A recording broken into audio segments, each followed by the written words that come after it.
নয়ই August RG Kar medical college হাসপাতালে ঘটে যাওয়া নারকীয় ঘটনার পর প্রায় 4 মাস অতিক্রান্ত।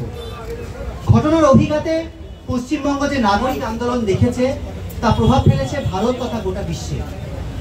একটি মেয়ে কর্মরত অবস্থায় টানা 36 ঘন্টা ডিউটি দেওয়ার পর তাকে খুন হতে হলো, ধর্ষিতা হতে হলো তার সবথেকে নিরাপদ জায়গায়, অন ডিউটি সেমিনার রুম।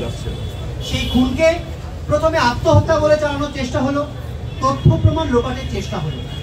তথ্য প্রমাণ লোপাটের অভিযোগে গ্রেপ্তার হলেন সেই হাসপাতালের প্রিন্সিপাল সন্দীপ ঘোষ ও পার্শ্ববর্তী টালা থানার ওসি অভিজিৎ মণ্ডল।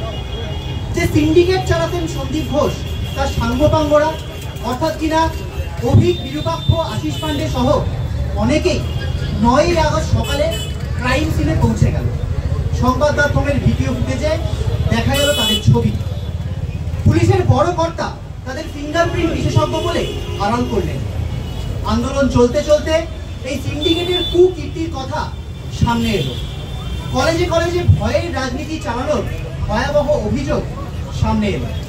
আমরা ভুলিনি এই সন্দীপ ঘোষ নিজে পদত্যাগ করার পর স্বাস্থ্যমন্ত্রী তাকে তড়িঘড়ি ন্যাশনাল মেডিকেল কলেজের প্রিন্সিপাল করে পাঠালেন। তারপর গঙ্গা দিয়ে বয়ে গেছে অনেক জল। অভয়ার খুন ও ধর্ষণের বিচার প্রক্রিয়ার রুদ্ধতার ট্রায়াল চলছে প্রতিদিনই শিয়ালদা কোর্টে।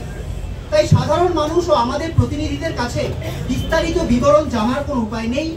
তবে যেটুকু জানা যাচ্ছে, সিবিআই এখনো অবধি সঞ্জয় রায় ছাড়া অন্য কারোর নাম চার্জশিটে উল্লেখ করেনি। প্রসঙ্গত, তথ্য প্রমাণ লোপাটের অভিযোগে সন্দীপ ঘোষ ও টালা থানার ওসি অভিজিৎ মণ্ডলকে গ্রেপ্তার করে রাখলেও সিবিআই এখনো তাদের বিরুদ্ধে সাপ্লিমেন্টারি কোনো চার্জশিট পেশ করেনি। যে বৃহত্তর ষড়যন্ত্রের কথা সিবিআই নিজেই আগে উল্লেখ করেছে, সেই সংক্রান্ত তদন্তের অগ্রগতি আমাদের কাছে অজানা।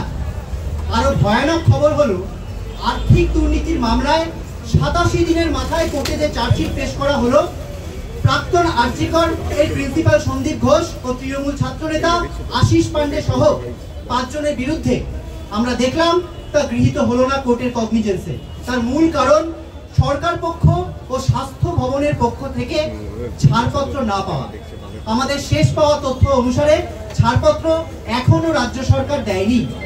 স্বাস্থ্য ভবন ও স্বাস্থ্যমন্ত্রীর তরফ থেকে যেভাবে সন্দীপ ঘোষ ও আশিস পান্ডেদের আড়াল করার প্রক্রিয়া প্রথম থেকেই চলছে, তা এই সিন্ডিকেট রাজকে বহাল রাখার অভিপ্রায় বলেই ডব্লিউবিজেডিএফ মনে করছে।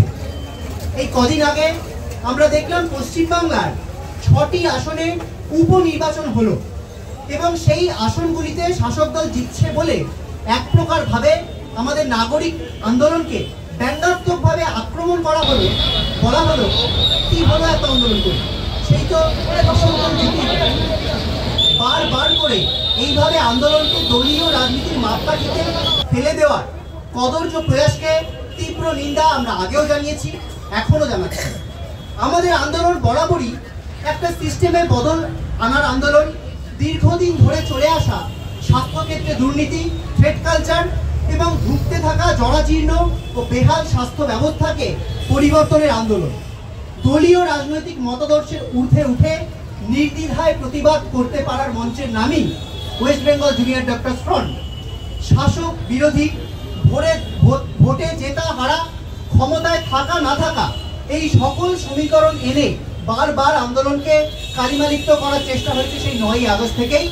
যে দলই শাসকের চেয়ারে থাকুক না কেন, উচিতকে উচিত এবং অনুচিতকে অনুচিত করার ক্ষমতা ডব্লিউবিজেডিএফ বরাবর রেখে এসেছে এবং ভবিষ্যতেও রাখবে।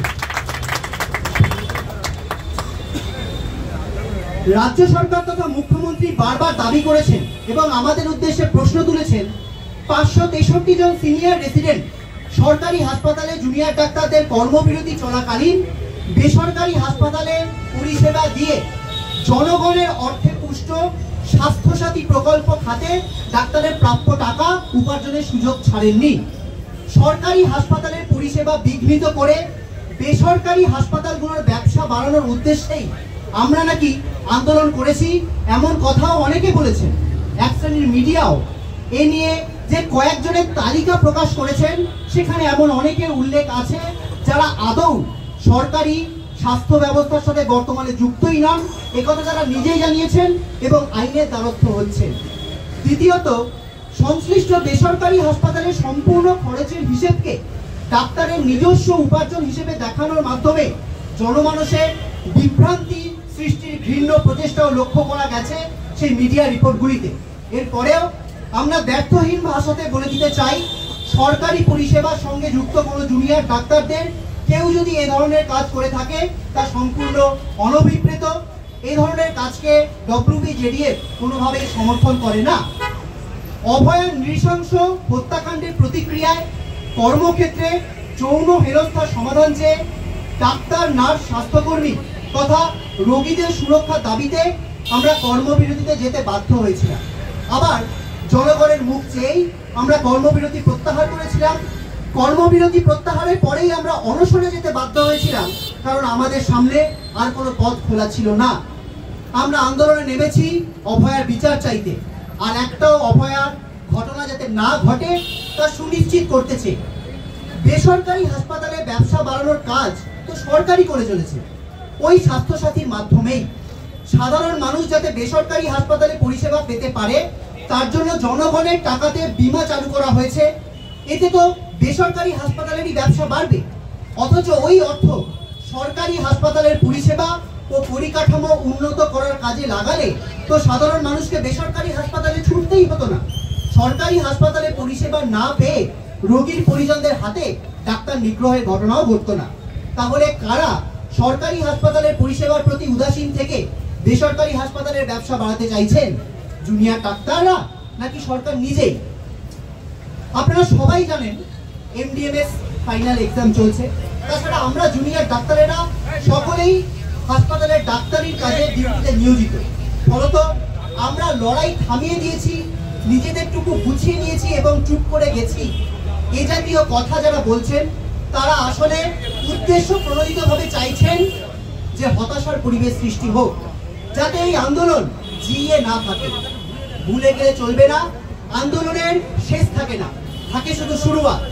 আমরা 100 দিনের মাথায় রাতেই সমাবেশ করে জানিয়েছিলাম নাগরিক সমাজ নিজেদের মতো করে উদ্যোগ নিন লড়াইকে ছড়িয়ে দেওয়া। সেই মতো পশ্চিমবঙ্গের বিভিন্ন প্রান্তে নানা জায়গায় কনভেনশন, সভা, কর্মসূচি আয়োজিত হচ্ছে নানা স্থানীয় নাগরিক উদ্যোগে। আমরা ওয়েস্ট বেঙ্গল জুনিয়র ডক্টর ফ্রন্টের পক্ষ থেকে সেখানে অংশগ্রহণ করেছি, করছি এবং করব। আমাদের কথা, দাবিগুলো আমরা সেখানে বলার চেষ্টা করব।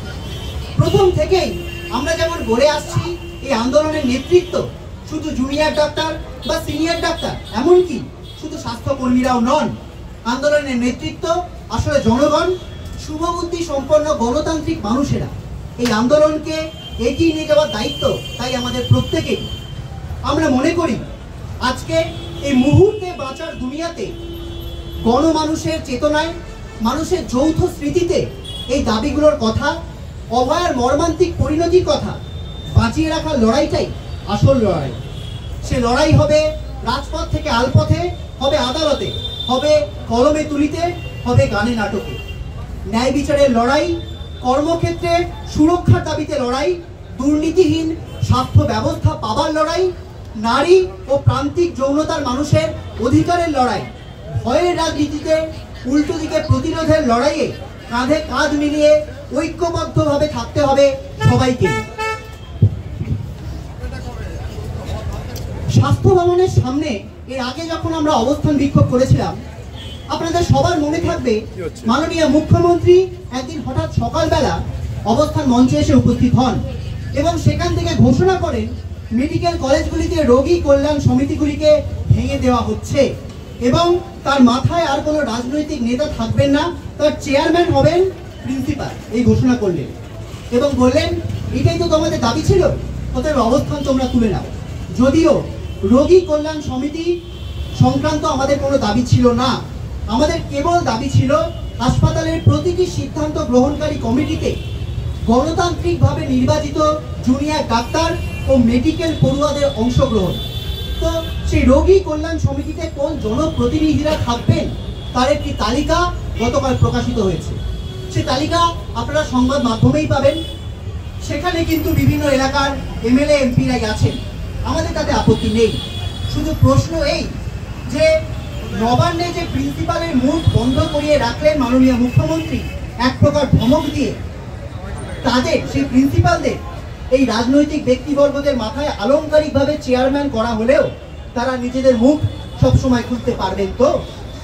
আমরা যখন দাবি করেছিলাম সেন্ট্রাল রেফারাল সিস্টেমে, তখন লাইভ স্ট্রিমিংয়ে সবার সামনে বলা হয়েছিল যে পাইলট প্রজেক্ট চালু হয়ে গিয়েছে, অতি দ্রুত গোটা রাজ্যে তা চালু হবে।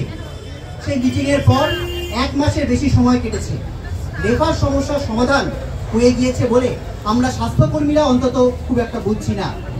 এই দাবি কিন্তু তুলতে হবে ডাক্তারদের পাশাপাশি রোগীদের, তুলতে হবে সাধারণ মানুষদের, যাতে শুধুমাত্র রেফার সমস্যার সমাধান জন্য স্বাস্থ্য ভবনের নির্দিষ্ট হেল্পলাইন নাম্বার থাকে, যাতে স্বাস্থ্য ভবনে কন্ট্রোল রুম থাকে, যাতে কোনো বেড পেতে কোনো রোগীকে কোনো এমএলএ এমপি বা মন্ত্রীর দ্বারস্থ না হতে হয়। প্রতিটি সরকারি হাসপাতালে শুধুমাত্র রেফার সংক্রান্ত একটি স্ট্যাটাস দেখা ও আপলোড করার জন্য কর্মী নিয়োগ করতে হবে। ডাক্তার, নার্স ও স্বাস্থ্যকর্মীদের ওপর এই অতিরিক্ত দায়ভার চাপানো যাবে না, এর জন্য নির্দিষ্ট কর্মী নিয়োগ প্রয়োজন। নিয়োগের প্রশ্ন আসলেই আবার একই কথা ঘুরে ফিরে আসবে যে ওবিসি মামলার সমাধান না হলে নাকি কোনো নিয়োগ করা যাবে না।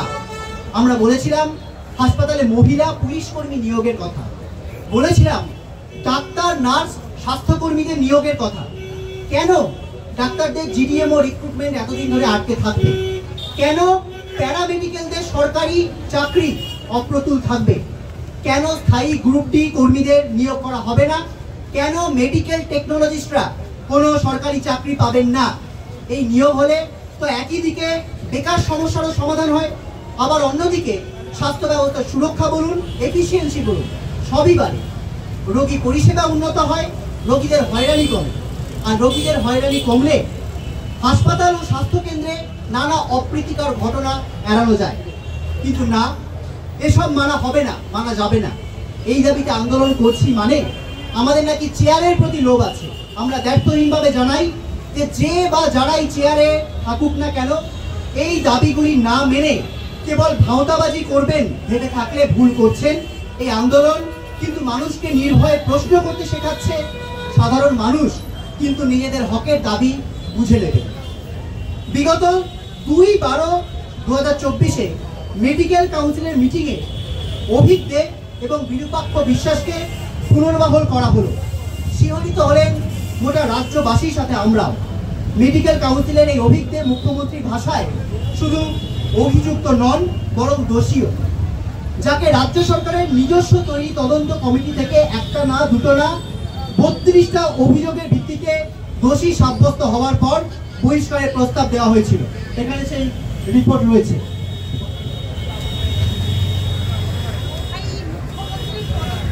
তাই তদন্ত কমিটির রিপোর্ট হাতে আসার 2 মাস পরেও অভিজ্ঞদের বিরুদ্ধে কেন ব্যবস্থা নেওয়া হলো না, এবং আর্থিক দুর্নীতি মামলায় সন্দীপ ঘোষের বিরুদ্ধে সিবিআই এর চার্জশিট তৈরিতে কেন ছাড়পত্র দেওয়া হচ্ছে না, এই দুটি প্রশ্নের জবাব চাইতে আমরা আগামী 7 তারিখ দুপুর 3টে ওয়েস্ট বেঙ্গল মেডিকেল কাউন্সিলের সামনে জমায়েত করে সেখান থেকে স্বাস্থ্য ভবনে মিছিলের ডাক দিচ্ছি। এই কর্মসূচিতে সিনিয়র ডাক্তার, নার্স সহ সমস্ত স্বাস্থ্যকর্মীদের সংগঠন, অভয়া মঞ্চ সহ সমস্ত নাগরিক সংগঠন ও স্বাভাবিক শুভবুদ্ধি সম্পন্ন মানুষ যারা শুরু থেকেই আমাদের সাথে লড়াইয়ে সামিল ছিলেন, এবং সর্বোপরি আপামর জনসাধারণকে সামিল হওয়ার আহ্বান জানাচ্ছি। মেডিকেল কাউন্সিল ও মেডিকেল ফার্মেসি কাউন্সিল থেকে কিন্তু কখনোই কার্যকরী হয়নি। সন্দীপ ঘোষ ঘনিষ্ঠ এই অভিজ্ঞদের রাজ্যের প্রত্যেকটি মেডিকেল কলেজে তার সাঙ্গপাঙ্গের সাহায্য নিয়ে থ্রেড কালচার চালিয়ে নিয়ে গিয়েছে, যারা আবার দেখা গেছে পিঠ বাঁচানোর জন্য একটি নতুন সংগঠন খুলে ফেলেছে। হাসপাতালের সার্জারি বিভাগে দীর্ঘদিন ধরে কলেজে কলেজে প্রশ্নপত্র ফাঁস করা, ছাত্রদের পরীক্ষায় নাম্বার বাড়িয়ে দেওয়া, বিভিন্ন কলেজের বিভিন্ন অনুষ্ঠানে আর্থিক অনিয়ম করা, এইসব কার্যকলাপ ছাড়াও ভুরি ভুরি দুর্নীতি ও দুষ্কর্মে যুক্ত থাকা অভিজ্ঞদের কোন ক্ষমতা বলে মেডিকেল কাউন্সিলের গুরুত্বপূর্ণ জায়গায় পুনরায় ফেরত এলো, তার জবাব আমরা স্বাস্থ্যমন্ত্রী থেকে চাই। এই ধরনের দুর্নীতিগ্রস্ত চিকিৎসক স্বাস্থ্য ব্যবস্থা ও রোগী পরিষেবার কতটা ক্ষতিকারক সেটা বলার কিন্তু অপেক্ষা রাখে না। দ্বিতীয় জনের বিরুদ্ধে অর্থাৎ বিরূপাক্ষ বিশ্বাসের বিরুদ্ধে কমিটি গঠিত না হলেও সমগ্র মেডিকেল কমিউনিটি তথা রাজ্যবাসী তার ভাইরাল হওয়া ফোন কলের একাধিক অডিও ক্লিপ শুনেছে, যেখানে বারংবার বিভিন্ন ডাক্তারি রেজিস্ট্রেশন আটকে দেওয়ার হুমকি দেওয়া হয়েছে। ওয়েস্ট বেঙ্গল মেডিকেল কাউন্সিলের রেজিস্ট্রার ও প্রেসিডেন্টের কাছে আমাদের প্রশ্ন, তারা কি এই সমস্ত ভয়াবহ কার্যকলাপকে অভিযোগের পর্যায়ে ধরেন না? ডাক্তারি এথিক্স কমিটির মাথায় তাকে রেখে ডব্লিউবিএমসি সমগ্র সমাজকে কি বার্তা দিতে চাইছেন? তাই তদন্ত কমিটির রিপোর্ট হাতে আসার 2 মাস পরেও অভিজ্ঞদের বিরুদ্ধে কেন ব্যবস্থা নেওয়া হলো না এবং আর্থিক দুর্নীতি মামলায় সন্দীপ ঘোষের বিরুদ্ধে সিবিআই এর চার্জশিট তৈরিতে কেন ছাড়পত্র দেওয়া হচ্ছে না? স্বাস্থ্য মন্ত্রক তথা স্বাস্থ্যমন্ত্রী কেন ছাড়পত্র দিচ্ছেন না? এই প্রশ্নের জবাব চাইতে আগামী 6 তারিখ অর্থাৎ শুক্রবার দুপুর 3টে ওয়েস্ট বেঙ্গল মেডিকেল কাউন্সিলের সামনে থেকে জমায়েত করে আমরা স্বাস্থ্য ভবন পর্যন্ত মিছিলের ডাক দিচ্ছি। আমরা চাইছি সমস্ত ডাক্তারি সংগঠন, নার্সদের সংগঠন এবং আপামর শুভবুদ্ধি সম্পন্ন মানুষ এই মিছিলে আমাদের সাথে যোগদান করুন। 6 তারিখ শুক্রবার বিকেল 3টে ডব্লিউবিএমসির সামনে থেকে স্বাস্থ্য ভবন। প্রশ্ন থাকলে 7 তারিখ নয়, তাহলে 6 তারিখ।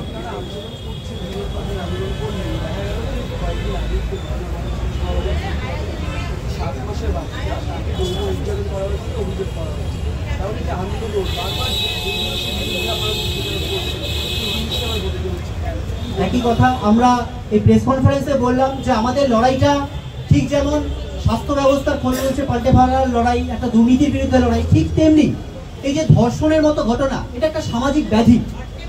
এই সামাজিক ব্যাধির বিরুদ্ধেও কিন্তু আমাদের লড়াই। এই যে নারী এবং প্রান্তিক যৌনতার মানুষের অধিকারের লড়াই, সেই জন্যই আমরা তাদের পাশে রয়েছি এবং এই লড়াইটা একটা দীর্ঘ মেয়াদী লড়াই। আমরা সবাই মিলে যদি এই সামাজিক ব্যাধির বিরুদ্ধে না লড়াই করতে পারি, এই যে বলুন রাত দখল বলুন বা যে ধরনের আন্দোলন বলুন, তা কিন্তু এই নারী, শিশু, প্রান্তিক যৌনতার মানুষের অধিকারের লড়াই। এবং এই লড়াইকে যতদিন না আমরা আরো জোরদার করতে পারবো, এই ধরনের সামাজিক ঘটনা, সামাজিক ব্যাধি কিন্তু চলতেই থাকবে। তাই আমাদের এই সামাজিক ব্যাধির বিরুদ্ধে লড়াইকে আরো জোরদার করতে হবে।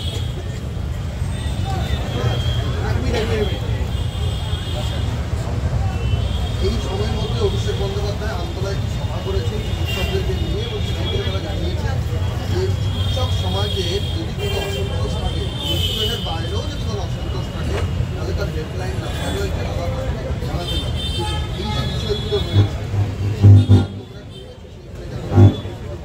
দেখুন, আমরা এই যে কথাটি আপনি বললেন, তিনি কোন এখতিয়ার বলে বা কোন ক্ষমতা বলে বলেছেন আমরা জানি না। তিনি কি স্বাস্থ্যমন্ত্রী? তিনি কি স্বাস্থ্য ভবনের সাথে কোনোভাবে যুক্ত? আমাদের ডাক্তারদের যদি কোনো অসুবিধা হয়, আমরা তো বারবার এই অভিযোগগুলো, সেটার জন্যই স্বাস্থ্য ভবনে এতবার গেছি, স্বাস্থ্য সচিবের কাছে গিয়েছি। স্বাস্থ্য সচিব এই দুর্নীতির সাথে পরোক্ষভাবে যুক্ত এবং প্রত্যক্ষভাবে এটা অ্যালাউ করে এসেছেন বলে তার পদত্যাগ দাবি করেছি। স্বাস্থ্যমন্ত্রীর কাছে গিয়েছি, সেখানে আলাদা করে অন্য কারোর কাছে কেন যেতে হবে? আমরা তো বারবার বলছি এই যে অভিযোগগুলো, এই অভিযোগগুলো আসলে প্রত্যেকে জানেন। এইসব আসলে এই গোটা ব্যাপারটা মুদ্রার এপিটোপির আসলে সব অভিযোগ সবাই জানে। এটা আসলে নিজেদের দলীয় যে রাজনীতি, সেটাকে আরো একটু পুষ্ট করা, সেটাকে আর একটু সংগঠিত করা এর প্রয়াস। এটার সাথে মানুষের যে সাধারণ দাবি দেওয়া, তার সাথে কোনো যোগ আছে বলে আমরা অন্তত মনে করছি। গঠন করা হয়েছিল, সেখানে বিনা চিকিৎসকদের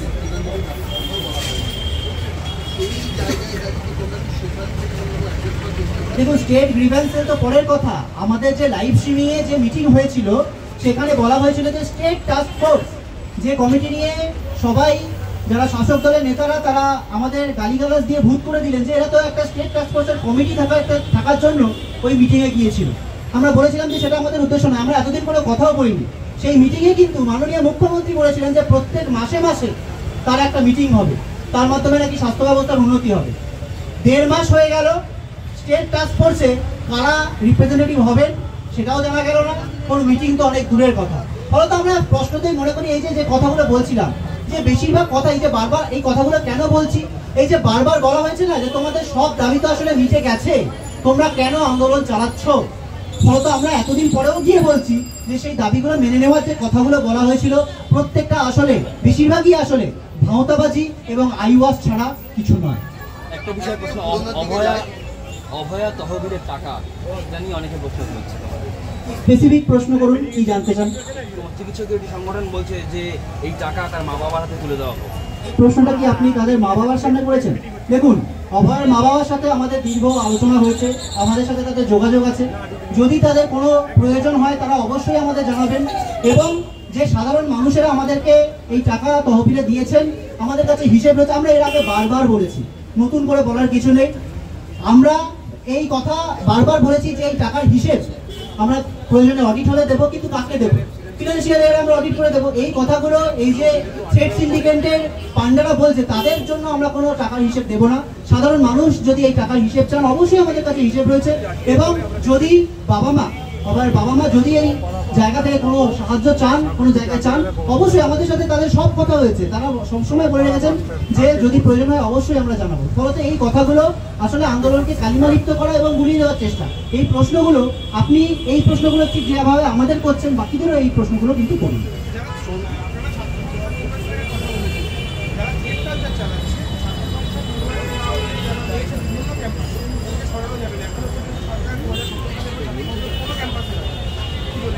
দেখুন, আমাদের তো সেই জায়গা থেকে দাবি ছিল যে এই যে প্রত্যেকটা হাসপাতালে, প্রত্যেকটা কলেজ ক্যাম্পাসে এই যে ভয়ের রাজনীতি গড়ে উঠছে, যার মানে কি বলবো চূড়ান্ত পরিণতি আমাদের অভয়ের মতো ঘটনা, সেই ঘটনাকে স্ট্রাকচারালি রুখতে গেলে প্রত্যেকটা জায়গায় গণতান্ত্রিক নির্বাচন করতে হবে। সেই জায়গা থেকেই মাননীয় মুখ্যমন্ত্রী লাইভ স্ট্রিমিংয়ে বলেছিলেন যে 2025 সালে মার্চ মাসে নাকি অন্তত আরটি ইলেকশন উনি করবেন না, বলেছিলেন অন্তত ছাত্র সংসদ নির্বাচন হবে। কিন্তু এই ভয়ের রাজনীতির পান্ডারা যদি সেখানে উৎখাত না করা যায়, তারা যদি আবার সেই নির্বাচন প্রক্রিয়াকে কি বলবো প্রভাবিত করতে চেষ্টা করেন, সেটা দেখতে হবে আমাদের প্রত্যেকটা কলেজ ক্যাম্পাসে প্রতিরোধ গড়ে তুলতে হবে। এবং যদি 2025 সালেও এই নির্বাচন না হয়, যদি কথার খেলাপ হয়, তাহলে এটাই বুঝতে হবে যে আসলে সরকার এটাই চায় যে অলরেডি বলে যাচ্ছে যে সরকার কি চাইছেন, স্বাস্থ্যমন্ত্রী কি চাইছেন। স্বাস্থ্যমন্ত্রী চাইছেন অন্তত, বাকি ক্ষেত্রের কথা আমরা জানি না, অন্তত স্বাস্থ্য ক্ষেত্রে মেডিকেল কলেজ হাসপাতালগুলোতে থ্রেড কালচার যাতে বজায় থাকে, এটাই তারা চাইছেন, এটাই পরোক্ষে তারা মদত দিচ্ছেন।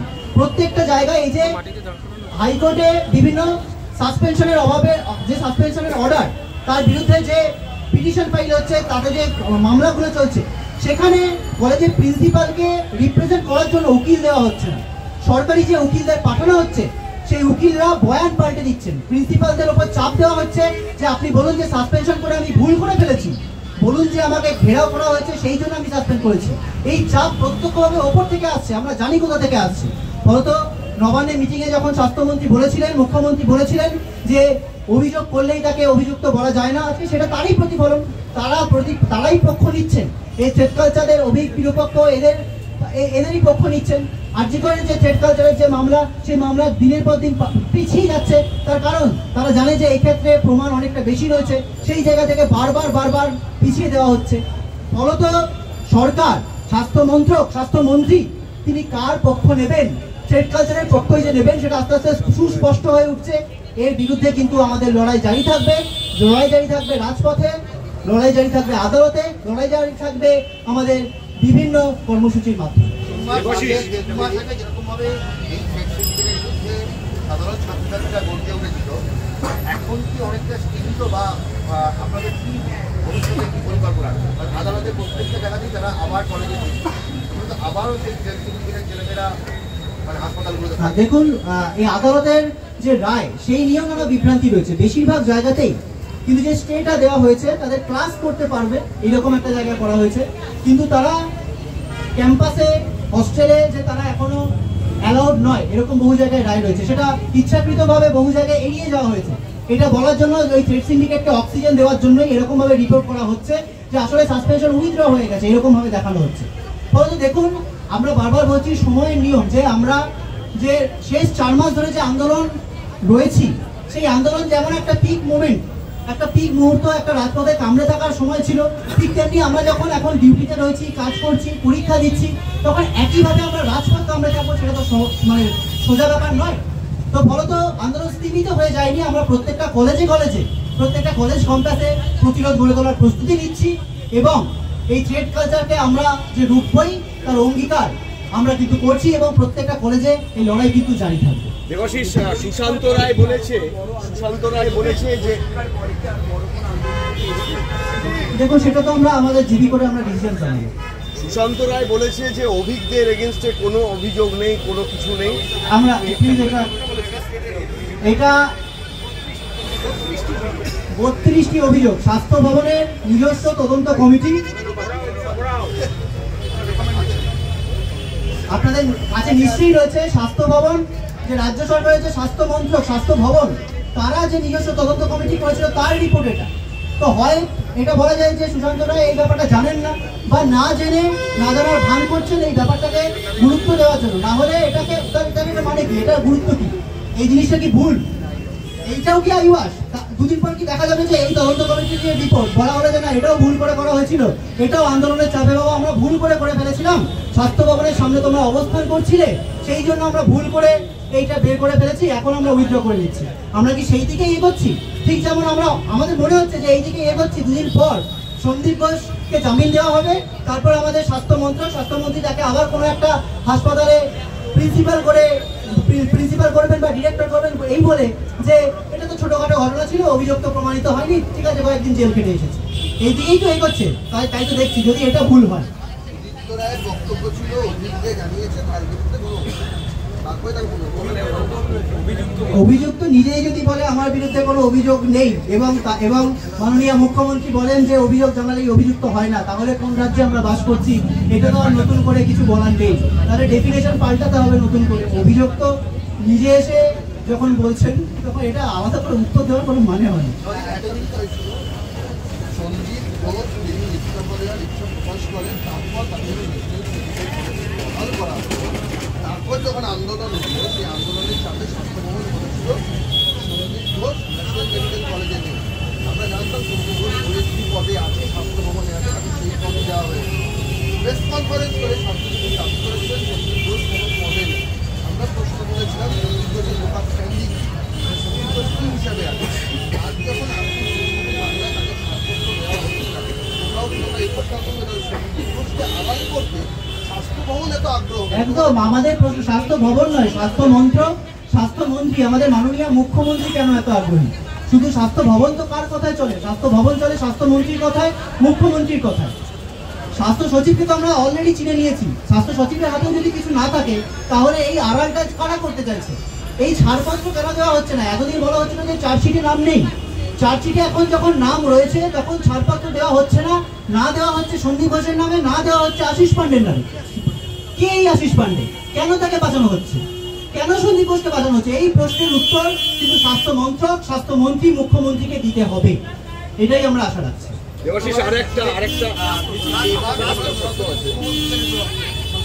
দেখুন প্রশ্ন তো দেখুন, আমরা তো এতদিনে এইটুকু বুঝতে পেরেছি যে এই রাজ্যে, এই গোটা রাজ্যে যে ঘটনাই ঘটে কোনো একজনের অগ্নিহেলন ছাড়া কিছুই হয় না। তিনি নিজেও এই কথা বলেছেন, যে আমার সিদ্ধান্ত ছাড়া আর কিছু হয় না। তো আমরা আশা রাখছি তিনি হয়তো সিদ্ধান্ত নিচ্ছেন, তো তার কাছেই আমাদের প্রশ্ন থাকবে, স্বাস্থ্যমন্ত্রীর কাছে আমাদের প্রশ্ন, মুখ্যমন্ত্রীর কাছে আমাদের প্রশ্ন যে সন্দীপ ঘোষ হোক বা আশিস পান্ডে হোক বা অভিজ্ঞ হোক বিরূপাক্ষ হোক, এদেরকে বাঁচানোর দায় সরকার কেন নিচ্ছে? কিসের দায় তাদের?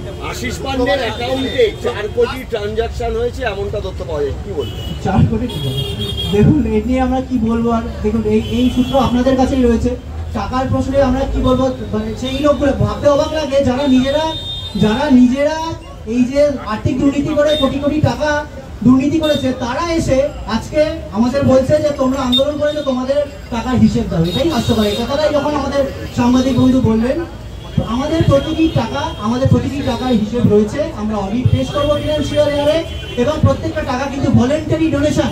এই টাকা কাউকে তোলাবাজি করে তোলা হয়নি, এটা ওদের মাথায় রাখতে হবে। ওরা যে তোলাবাজি করে, স্বাস্থ্য ভবনে দুর্নীতি করে, ওষুধ চক্র জাল করে, ফেল করা ছাত্রকে পাশ করিয়ে, ডেড বডি পাচার করিয়ে যে টাকা তারা তুলেছে, এই টাকার সাথে এই টাকা যে তফাৎ রয়েছে এটা আমাদের বুঝতে হবে। বুঝতে পারছি টাকার কথা শুনলেই ওনাদের একটা কি বলবো, ওনারা একটু উজ্জীবিত হয়ে পড়েন, খুব স্বাভাবিক ব্যাপার।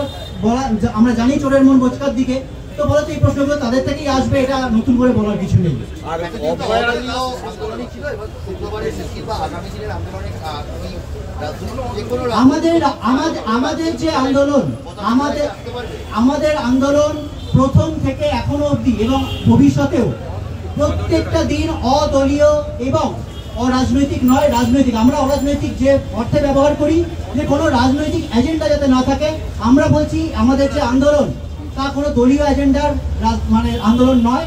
আমাদের এই আন্দোলন কোনো ভোটের রাজনীতির জন্য নয়, ন্যায় বিচারের জন্য যে রাজনীতি, সেই রাজনীতি আমাদের রাজনীতি, সত্যিকে সত্যি বলার রাজনীতি, মিথ্যের বিরুদ্ধে প্রতিরোধের রাজনীতি।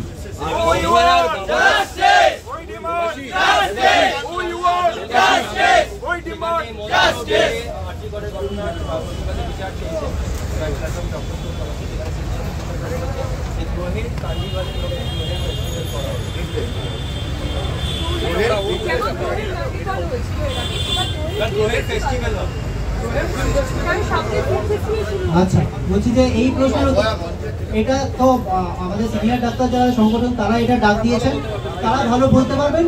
কিন্তু হ্যাঁ, মানে এই জাতীয় যে আমরা তো বললাম যে আমরা নাগরিক সমাজকে ডাক দিচ্ছি এই আন্দোলন, ঠিক যেমন West Bengal junior doctors front আমরাও বিভিন্ন কর্মসূচি নেব। প্রত্যেকটা অভয়া মঞ্চ হোক বা প্রত্যেকটা নাগরিক মানে সমাজ বলুন, নাগরিক মঞ্চ বলুন, নিজের মতো করে সংগঠনগুলো নিজের মতো করে এই লড়াইকে এগোবে, এটাই তো স্বাভাবিক। কিন্তু বিরোধীদের কোনো জায়গায় নেই।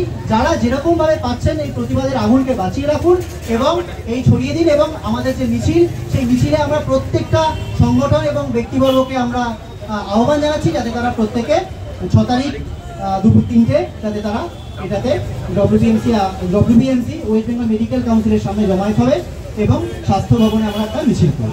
দেবাশিস, একটা শেষ প্রশ্ন, যে অভয়ার বাবা মা এর আগে দেখেছিলাম যে তোমাদের শেষ কয়েকটা প্রোগ্রামে না আসে বা তারা একটু ব্যাকফুটে যাওয়া এবং শুভেন্দু অধিকারী বিরোধী দলের দিকে বিধানসভায় পৌঁছতে, এবারে কি মনে হয় যে আবারও তোমাদের এই আন্দোলনের সঙ্গে সংঘবদ্ধ হয়ে একই সাথে লড়াই? দেখুন, একটা কথা স্পষ্ট করে দেওয়া যে আমাদের যে সহকর্মী অভয়া, তার মা বাবা অর্থাৎ কাকু কাকিমা, তারা আমাদের প্রত্যেকটা কর্মসূচিতে আসবেন, এটা আমাদের কোনো উদ্দেশ্য নয়। তারা শোকসন্তপ্ত একজন পরিবার, তারা আশা করে আছেন যে আমরা সহ বাকি প্রত্যেকের দিকে শুধু আমাদের উপর আশা করে আছেন এরকম নয়।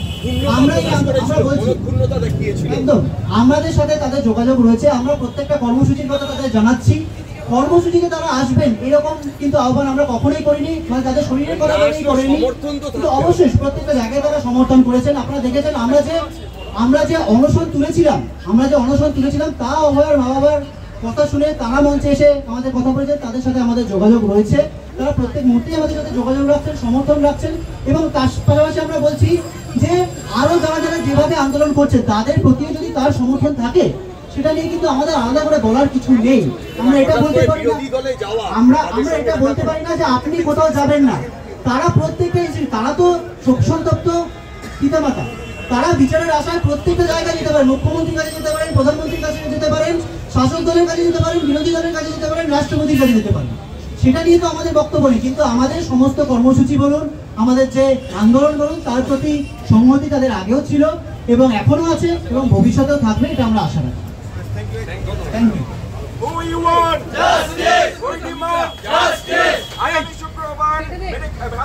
অভিযান সফল করুন, মেডিকেল কাউন্সিল থেকে স্বাস্থ্য ভবন অভিযান সফল করুন।